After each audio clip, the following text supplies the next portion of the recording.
Today, a special edition of Shooting USA. It's combat as competition. With 26 international teams of snipers, plus Rangers, Marines, even the Air Force. It's the International Sniper Competition at Fort Benning, with scenarios taken directly from the streets of Baghdad.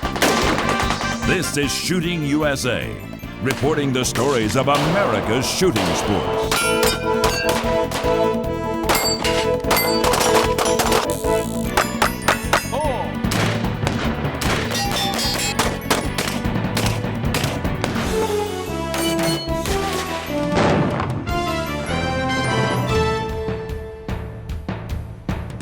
This is Fort Benning, Georgia, the home of the infantry and the largest training base in the U.S. Army, with the Follow Me infantrymen standing in front of headquarters, and the Infantry Museum recounting the history of wars to protect our freedoms, while today's armored units train to maneuver on 21st century battlefields. The Rangers train here to be the Army's elite fighting force, and they train snipers here. But this is not training. It's competition with 26 international teams of spotters and shooters here to compete in a test of their combat skills. And the first event makes it clear this competition will be relevant to today's war zones. This is a counter-sniper scenario with a platoon pinned down and taking casualties from enemy snipers. The instructors split the spotter and the shooter into separate positions on opposite corners of the shoot house, so only the spotter can see the targets. The challenge is to direct the shooter who's firing blind, well back from the window to protect his own position. But it becomes apparent the majority of the teams have not trained for this. Okay, I see target at building 2, but I got there's a curtain covering up the target. Roger, I gotta wait for this shot to come up. Hold one. Get on target. As soon as it's open, take a shot. It's already blown out of the way. It's about 4 times something as far as what I've seen. Can you just look out there and see if you see a freaking target in the red in the number 1 building? Because I do not see this freaking target. But this urban challenge is mastered by the teams who trust their communication to take out the red targets. All right, now behind those targets, there are you need to count 3 doors to the right, and there's a doorway that's halfway covered with a blanket. Yeah, and there's a white target inside that doorway. Roger, but from my angle that I'm looking at, there's also a red target. All right, I got it behind the curtain. That's a good hit. For the teams with the training, it's gone well. It went pretty good. The talk-ons were really good. I couldn't see some behind the curtains, but he pretty much gave me a distance to go to, and I shot through the curtain, and I hit. And now that all the teams know this competition will be quite different than in prior years, Sniper School Commander Mark Messerschmidt is hearing the reaction. Some of the teams I've talked to up to this point say this is really good. They really enjoy the combat focus, and some of the teams who aren't doing so well, they really don't like it. And the teams who don't like the combat emphasis are about to have an even more disagreeable afternoon with the convoy event. The team is riding in the 4th Humvee on patrol when the lead Humvee is hit by an IED. Time starts as the team members dismount to fight their way forward using rifle and pistol. What we've tried to do here is replicate what you would see on the tactical convoys that moves through an urban area, either in Afghanistan or Iraq. The situation is that the vehicle in the front, the lead vehicle, is hit with an improvised explosive device which disables that vehicle. The sniper team, which is in the trail vehicle, will dismount and they fight their way forward to where the injured soldiers are. The injured soldiers, by the time they get there, have already been packaged up in a skidco, which is a device that we use to conduct casualty evacuation off of a target. When the sniper team arrives, they'll take that skidco and they will pull it to the finish line, which is about 200 yards away. So basically what we're doing here is we're stressing them physically, we're stressing them mentally, and with the smoky scenes that we've created, we're testing their ability to detect targets and then effectively engage those targets. For the British sniper team from the Coldstream Guards, this challenge is very much like their service as a part of the coalition force. So it's what one would typically encounter on operations. You know, most of the unplanned things we do start off driving down the road with nothing much happening, and you go from, you know, cruising along, reading the map, doing it on your head, to lying on your belly wondering where it's all coming from. So yeah, that's how it works. This is very, very useful training. And that's pretty much the same reaction from the Air Force security team. 2 sergeants who prefer we not use their names. Our role is to protect Air Force bases and assets, and basically we just deliver any type of information that's, you know, valuable to the commanders and whatnot. It's actually a very difficult course of fire. It's something that you don't actually encounter on training in the Air Force, so it's more of a helpful tool for us to come down here and compete against the Army and the Marine Corps, international schools and stuff like that, or teams.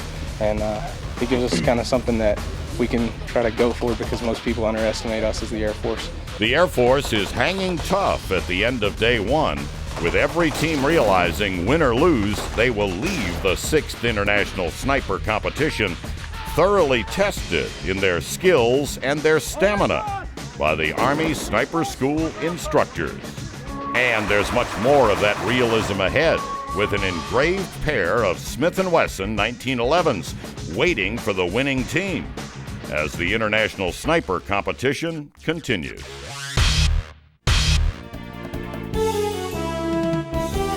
Shooting USA is brought to you by Smith & Wesson, American-made, American-owned. And by Blackhawk, the world's finest tactical gear. Performance rules. We have protected our neighborhoods. We have defended our shores. We will continue to uphold the right of free assembly and your right to keep and bear reliable firearms. Smith & Wesson Military and Police. Reliability for life and liberty.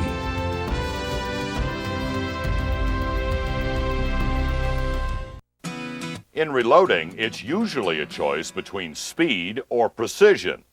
Here's a better choice: the RCBS Chargemaster Combo.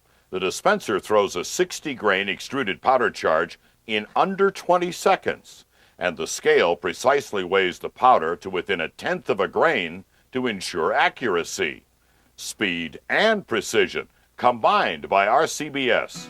The Chargemaster Combo at a retailer near you. You're watching Shooting USA, awarded Best Outdoor Program by the National Shooting Sports Foundation. We're at Fort Benning, Georgia, with 25 international teams of snipers who are now being challenged by more traditional events. Shooting in required positions on the 1,000-yard range, sitting with tripod support for both shooter and spotter. Then body support, prone.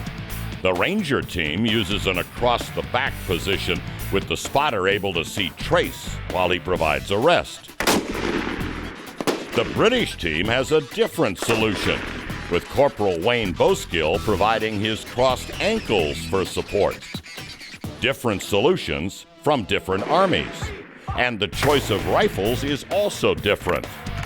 The Army and the Marine shooters have the enhanced Remington 700 action with heavy barrel and adjustable stock. The Army calls it the M24. But for the Brits, it's a British solution, the Accuracy International in .308, the 7.62 NATO round. The Queen doesn't pay for too many things, but this is one of the better toys we get. So. Next, the combat emphasis returns with the Chaos Mover events, with movement provided by 25 enlisted men in the pits, choreographed to show, move, and then remove targets in 5-second intervals. To simulate an urban environment, what we have is it's just a facade made out of cardboard. There's windows and doors, So the targets aren't just moving across an open field. The targets will present itself, then it'll go hidden, then it'll expose itself again on the same plane, just in another aperture in the building.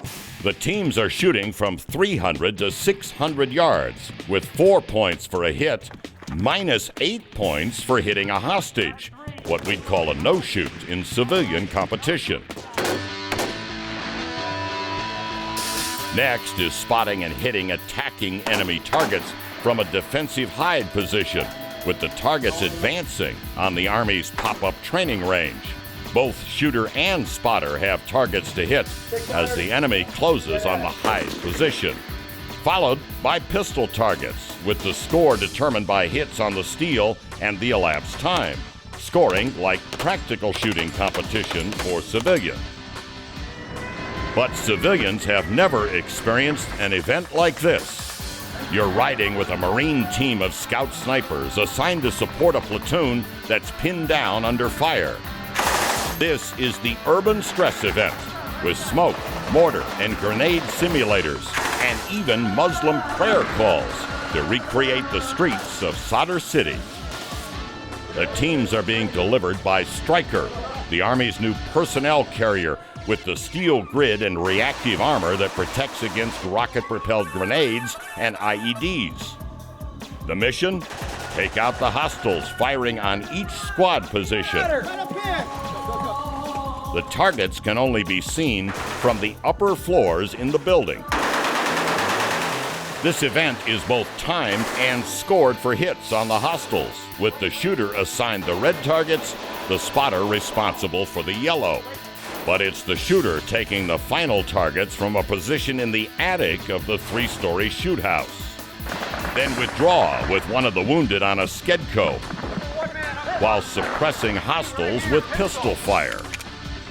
This event is so close to current action in Iraq, the instructors with combat experience say they're having flashbacks. But this is 21st century sniping.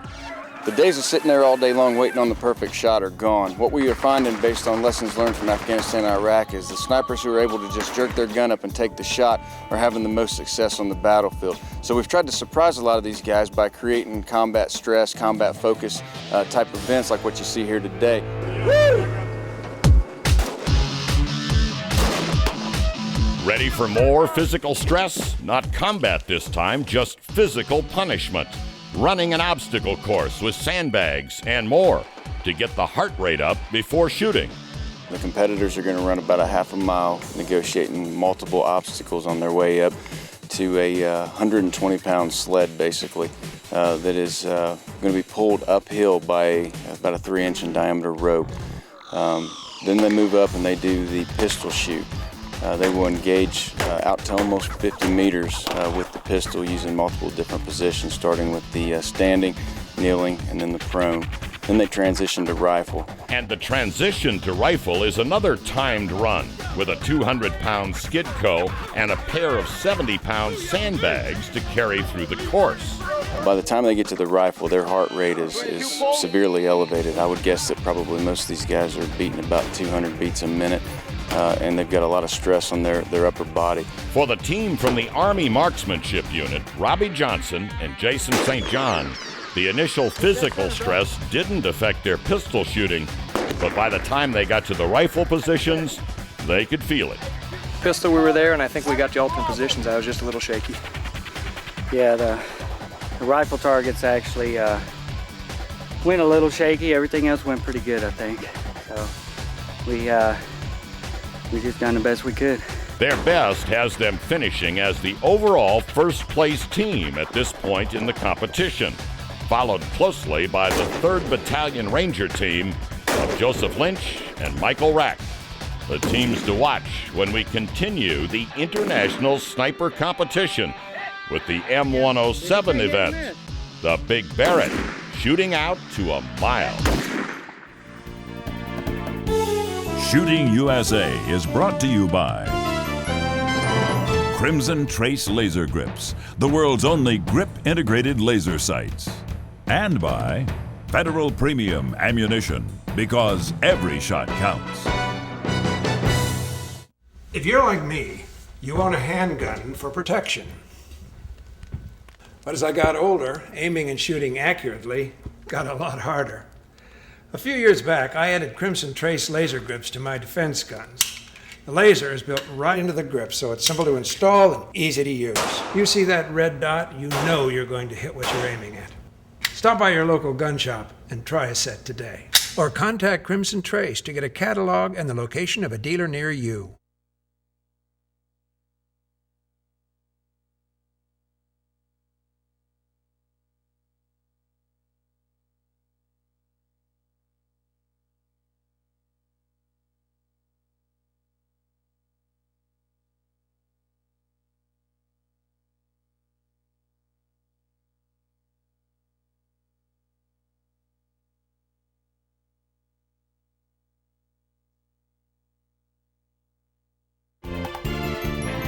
ShootingUSA.com, your resource for firearms news and information. This is the morning briefing before the next event in the International Sniper Competition. An opportunity to field strip, clean, and lube the M107, Ronnie Barrett's Big 50, now adopted by the Army. Each team has been issued a Barrett semi-auto, and each has plenty of rounds to master their zero and record their target dope to the tanks, old vehicles, and artillery pieces that are targets on the Fort Benning 2,000-meter range. Sergeants Bradley Atanasoff and Eric Anderson of the 10th Mountain Division have trained on the Barrett and employed it in combat. It's got 10 rounds in the magazine, so you can put a lot of rounds downrange without having to work your bolt, or you can change magazines out instead of having to reload individual rounds. So that makes it real effective.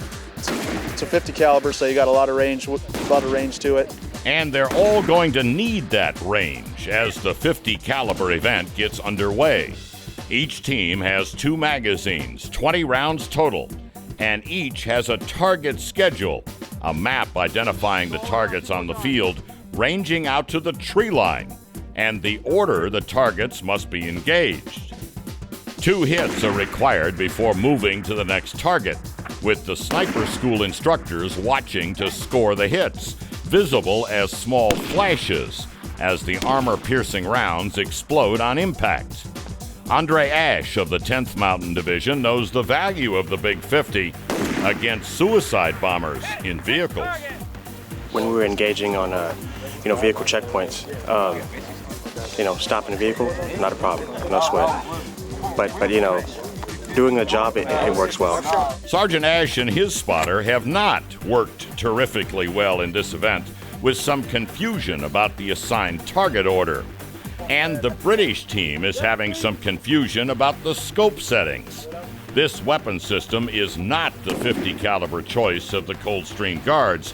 That shouldn't make a huge difference, but the scope confusion has them putting their rounds over the tree line. Yeah, you need to come up 15 and a half. 15 and a half? 15 and a half minutes of angle. Fine out. On the other hand, the team from the Army Marksmanship Unit has their target dope nailed. The first target is at 500 meters, a relatively short flight for the 720 grain bullets, moving at 2,900 feet per second. Robbie Johnson sends 2 downrange and gets ahead of the judges.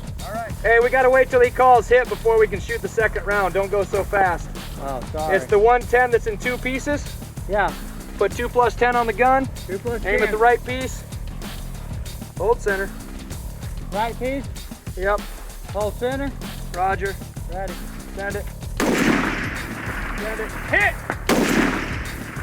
With Sergeant Jason St. John calling the targets and the dope for the scope, the AMU team runs up the highest score in the event, 14 hits out of 20 shots, Go ahead. well within the 10-minute time limit. That performance should be no surprise. They both have extensive combat experience with the Barrett before joining the marksmanship unit. I think we got a combined 11 or 12 years of experience on the Barrett, being from the 3rd Ranger Battalion, and working together and having the communication, I think, was the main difference. Yeah.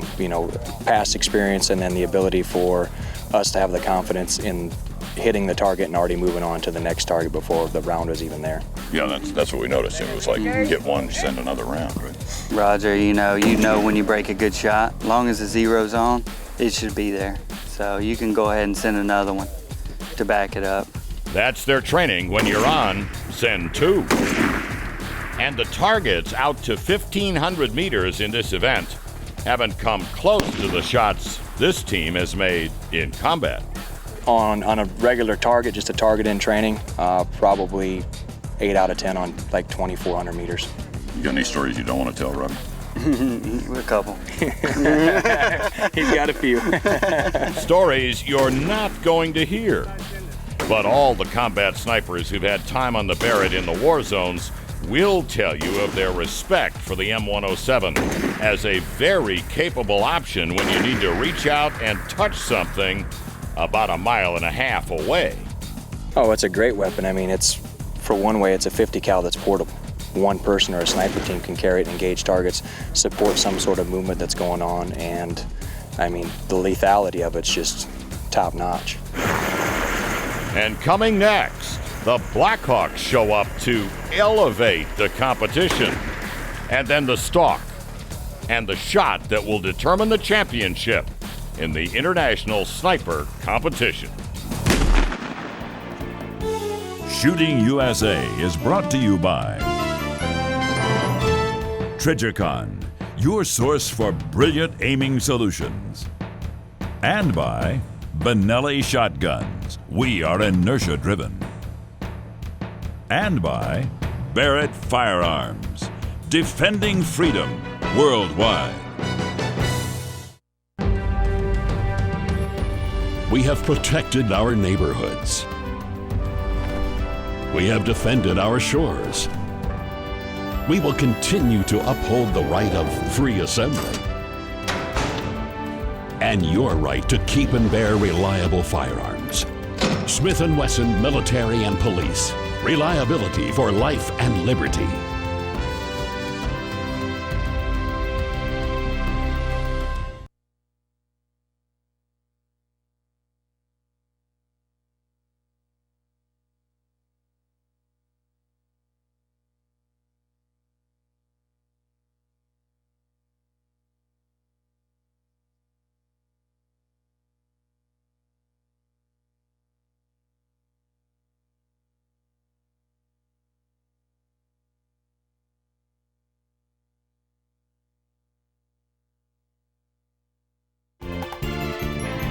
You're watching Shooting USA, news and information for America's gun owners.